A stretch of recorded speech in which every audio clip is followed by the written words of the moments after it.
ماں کو خیال آیا کہ بیٹے آ تجھے اپنے باپ کی قبر دکھاؤں. ماں نے ساتھ اپنی ام ایمن لونڈیا اور خادمہ کو لیا. باپ کی قبر دیکھنے جا رہے ہیں. سفر شروع ہوا. مقام ابواہ پہ حضرت آمنہ بیمار ہو گئیں. بیماری شدت پکڑ گئی. شدت وفات میں بدل گئی. جس کا باپ بھی نہیں تھا اب ماں بھی چل بسی. یہ ہے سیرت مصطفیٰ.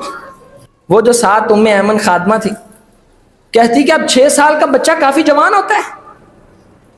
ماں فوت ہو گئی. میں نے لوگوں سے معاونت لے کے دفنایا. میں نے نبی علیہ السلام کو بڑی مشکل سے اٹھا کے اونٹ پہ بٹھایا اور پھر نبی علیہ السلام بار بار کہہ رہے تھے ام ایمن میں نے واپس نہیں جانا. اپنی والدہ محترمہ کی چھاتی پہ کبھی بیٹھتے, کبھی چہرے انور کو چومتے, کہتے جب پیدا ہوں میں نے باپ نہیں دیکھے, آج ماں بھی مجھ سے جدا ہو گئی, بس مجھے یہاں دفن کرتے چلے جاؤ. کوئی خطیبانہ رنگ نہیں دینا چاہتا. ام ایمن نے کہا کہ بڑی مشقت سے میں نے اونٹنی پہ بٹھایا, بٹھا کے واپس لے گیا. ابھی زندگی کے صرف 6 سال مکمل ہوئے. 6 سال